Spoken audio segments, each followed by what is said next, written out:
নমস্কার, আমি জ্যোতিষ সম্রাট বিনয় শাস্ত্রী। আশা করি ঈশ্বরের কৃপায় আপনারা ভালোই আছেন।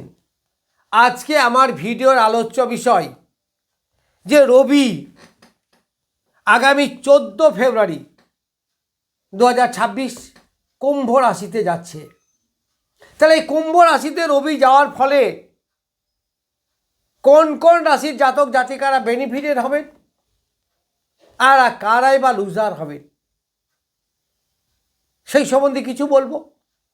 তাহলে প্রথমে বলি কাদের ভালো। দেখুন, এই রবি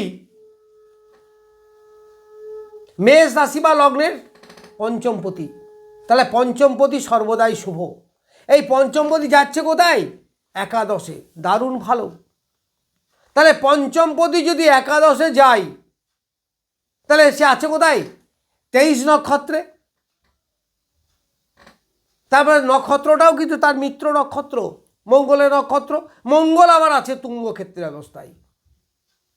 তাহলে কী হবে? মেষ রাশি বা লগ্নের জাতক জাতিকারা এই রবির দ্বারা প্রভাবিত হবে সাংঘাতিকভাবে। সে মান যশ খ্যাতি বৃদ্ধি, কর্মে উন্নতি, পিতার সঙ্গে সুসম্পর্ক বৃদ্ধি, বসের সঙ্গে সুসম্পর্ক বৃদ্ধি, তাদের কাছ থেকে উপকার, কিছু না কিছু কম বেশি উন্নতি আপনার ঘটবেই। কারণ রবি এই সময় মেষ রাশিকে দারুণ ভালো ফল দেবে। সেটা মেষ রাশিই হোক আর মেষ লগ্নই হোক, যাই হোক না কেন। কারণ মেষ রাশি বা লগ্ন সাপেক্ষে রবি হচ্ছে পঞ্চমপতি। সন্তানের শ্রীবৃদ্ধি, সন্তানের উন্নতি, সন্তানের সঙ্গে সুসম্পর্ক বৃদ্ধি, সন্তানের কাছ থেকে কিছু লাভ, এইগুলো সবই আপনারা পাবেন। সন্তানের কাছ থেকে সুন্দর ব্যবহার, সুন্দর উপকার, সন্তানের সঙ্গে একটা সুসম্পর্ক বৃদ্ধি, এইগুলো আপনারা এই সময় পাবেন। এরপর যাব কর্কট রাশি। তাহলে কর্কট রাশির দ্বিতীয়পতি রবি। দ্বিতীয়পতি মানে ধনপতি, আছে কোথায়? অষ্টমে। তাহলে দ্বিতীয়পতি গেল অষ্টমে। খুব খারাপ কি? খুব খারাপ নয়।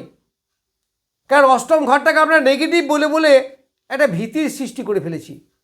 কিন্তু অ্যাকচুয়ালি আমি অন্ততপক্ষে বলি না, প্রত্যেকটা ঘরেরই মূল্য আছে। ধরুন একটা বাড়িতে 5 ভাই, আমি বলছি কর্মের দিক থেকে সবাই সমান নয়, কিন্তু প্রত্যেকেরই কিছু না কিছু ভূমিকা আছে। তাহলে অষ্টম হলেও তার প্রচুর ভূমিকা আছে। অষ্টম থেকে মৃত্যুর বিচার করা হয়, আবার অষ্টম থেকে লোন বিচার করা হয়, অষ্টম থেকে গুপ্ত বিদ্যার বিচার করা হয়। কিন্তু অষ্টম থেকে তো উত্তরাধিকারী সূত্রে অর্থলাভ, সেটাও হয়। অষ্টম থেকে যারা হায়ার এডুকেশনে পিএইচডি করছেন, সেটাও তো তার বিচার হয়। অষ্টম থেকে আমাদের যৌন তৃপ্তি, কামনা বাসনা, এইগুলো বিচার হয়। তো এগুলোও তো আমাদের দরকার। যার যৌন চেতনা নেই তার তো জীবন বৃথা। আবার যারা পিএইচডি লেভেলে হায়ার এডুকেশন, দেখুন top of the list higher এডুকেশনে যারা আছে, এই যদি অষ্টম ভালো না হয় পিএইচডি তার হবে না। তাছাড়া গুপ্ত রোগ, এই অষ্টম যদি বলবান হয় আপনার কোনো গুপ্ত রোগ হবে না। মানে যেটা বাজে রোগ, যেটা পায়খানাদার, প্রস্রাবদার, মেয়েদের জরায়ু সংক্রান্ত, এইগুলো তো হয়। এই অষ্টম যদি বলবান হয় জীবনে এই রোগে তারা ভুগবে না। তাহলে অষ্টমের ভূমিকাও আছে। অষ্টম থেকে শরীরের ক্ষত বিচার করা হয়। তো যাই হোক, অষ্টম হলেও অনেক ভালো ফল পাওয়া যায়। তার ধনপতি যদি তাহলে কি উত্তরাধিকারী সূত্রে আপনার অর্থ লাভ ঘটবে। রবি যেহেতু দ্বিতীয়পতি হয়ে আছে, আপনার গোপনে কিছু অ্যাসেট তৈরি হবে। আবার কোনো মৃত ব্যক্তির সম্পত্তি আপনি এই সময় পেতে পারেন। যারা লটারি, শেয়ার মার্কেট, এই ধরনের ব্যবসা করেন, তাদের লাভ হতে পারে, ফটকা ইনকাম হতে পারে, মান যশ খ্যাতি বৃদ্ধি হতে পারে। তবে যেহেতু অষ্টম স্থান, তো প্রথমে একটু বাধা বিপত্তি হবে, তারপরে সফলতা আসবে। যারা সুদের ব্যবসা করেন, যারা রিপ্রেজেন্টেটিভ, যারা করে এজেন্সি কাজ করেন, তাদের লাভ হবে, তাদের ভালো হবে। এই সময়। এইবার আমি যাব বৃশ্চিক রাশিতে। বৃশ্চিক রাশি বা লগ্ন সাপেক্ষে দশমপতি রবি কোথায় বসে আছে? যাচ্ছে চতুর্থ স্থানে। তার দশমপতি চতুর্থে গিয়ে দশমে দৃষ্টি দিচ্ছে। দুদিকে লাভ, একদিকে চতুর্থের ঘর বাড়ি গৃহ সংসার, সেখানে একটা সুন্দর পরিবেশ, সুন্দর ডেভেলপমেন্ট। আবার দশমের দৃষ্টি দিচ্ছে, কর্মস্থানে দৃষ্টি দিচ্ছে, ফলে কর্মের একটা শ্রীবৃদ্ধি ঘটবে। সেটা কর্ম সবই তো, আপনি ব্যবসা করলেও সেটা কর্ম, চাকরি করলে সেটাও আপনি কর্ম। তার মানে এক কথায় আমরা কর্ম বলতে মূলত আমরা অর্থ উপার্জনের দিকটাকে দেখি। যদি তাইও দেখি, সেও তো ভালো, দশমপতি কেন্দ্রপতি। আবার সে আছে কেন্দ্রস্থানে বসে, কেন্দ্রে নিজের ঘরে দৃষ্টি দিচ্ছে। দেখুন, যে গ্রহ যত খারাপ হোক, নিজের ঘরে দৃষ্টি কিন্তু সব থেকে বলবান বা শুভত্ব বৃদ্ধি হয়। ফলে রবি যা দেয়, মান যশ খ্যাতি, এইগুলো আপনার বৃদ্ধি হবে।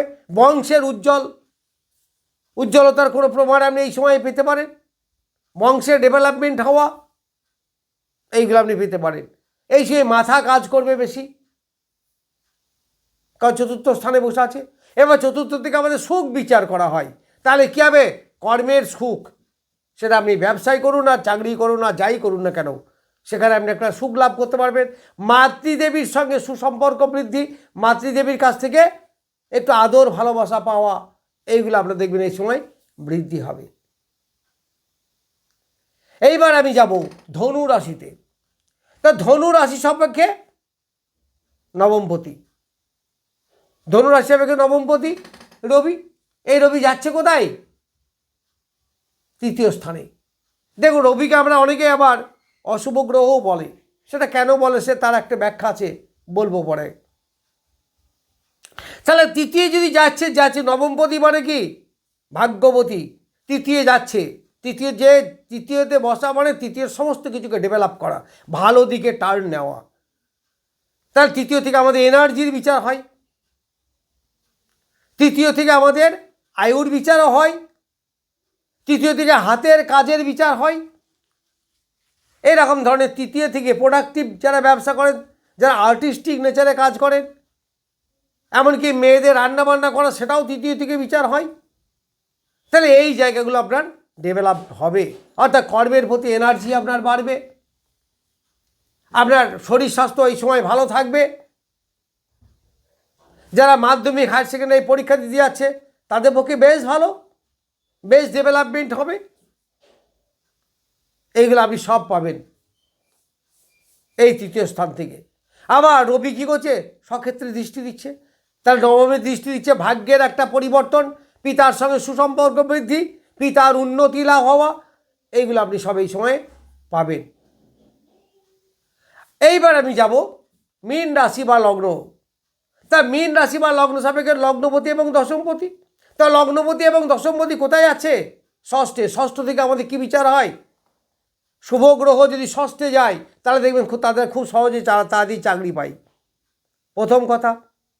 দ্বিতীয় কথা, রোগের হাত থেকে মুক্তি, শত্রুর সঙ্গে মোকাবেলা করতে পারবেন, জয়লাভ করতে পারবেন। কোর্ট কাছারি যদি কারো থেকে থাকে, এই সময় তার জয়লাভ করার জায়গা, যদি এই সময় ফাইসালা বা বিচার হয়, এইগুলো আপনারা পাবেন।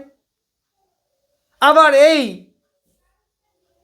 মীন লগ্নে দ্বাদশে যাচ্ছে, তাহলে কর্মসূত্রে বিদেশ গমন আপনার এই সময় হতে পারে। তবে স্বদেশে কর্ম থেকে বিদেশে কর্মই উন্নতি বেশি হবে যারা এই সময় বিদেশে আছেন।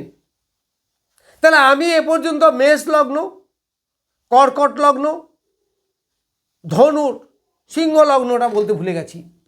সিংহ লগ্নেরও কিন্তু যথেষ্ট ডেভেলপমেন্ট হবে। কেন হবে না? সিংহ লগ্নে তো লগ্নপতিই রবি, সে যাচ্ছে কোথায়? সপ্তমে। সপ্তমে গিয়ে লগ্নে দৃষ্টি দিচ্ছে। তার লগ্নপতি সপ্তমে থাকা, তার মানে কি দাম্পত্য সুখ বৃদ্ধি হবে, ব্যবসা বাণিজ্যের শ্রীবৃদ্ধি হবে, অর্থনৈতিক কাঠামো ডেভেলপ করবে। আবার লগ্নে দৃষ্টি দেওয়ার জন্য শরীর স্বাস্থ্য ভালো থাকবে, রোগমুক্ত হবে, ইমিউনিটি পাওয়ার বৃদ্ধি হবে, মান যশ খ্যাতি বৃদ্ধি হবে। এইগুলো আপনারা এই সময় পাবেন। তাহলে আমি কি বললাম? মেষ, কর্কট, সিংহ, বৃশ্চিক, ধনু এবং মীন রাশি, এই কটা রাশি বা লগ্নে জাতক জাতিকারা খুব উপকৃত হবেন রবির এই কুম্ভ রাশিতে গমনের ফলে। এখানে আর যে গ্রহের সঙ্গে রবির যে যোগ হচ্ছে তার ফল কি, সমন্বয় ফল কি হবে সেটা আমি পরে বলবো, আমি শুধু রবির ফল বললাম আজকে। এইবার এই রবি বৃষ রাশির কিছুটা ভালো ফল দেবে, চতুর্থপতি তো, বৃষ রাশির চতুর্থপতি আছে কোথায়, দশমে যাচ্ছে, ফলে মোটামুটি একটু ভালো ফল আপনি আশা করতে পারেন। তবে আমি যে রাশিগুলোর কথা বললাম না, এই রাশিগুলো খুব একটা ভালো ফল আপনারা পাবেন না। তা মকর রাশির দ্বিতীয় যাচ্ছে, মোটামুটি মোর আর লেস ভালো, খুব ভালো নয়। আবার তুলা রাশি বা লগ্ন সাপেক্ষে একাদশপতি যাচ্ছে কোথায়, পঞ্চমে, তা তুলা রাশি মোটামুটি ভালো ফল পাবে, যদিও শুক্র এবং রবি শত্রু, তবুও মোটামুটি ভালো ফল পাবে। যাই হোক, আমি রবির গোচর সম্বন্ধে কিছু বললাম, কোন রাশির কতটা ডেভেলপমেন্ট হবে। নমস্কার, আজ এই পর্যন্তই।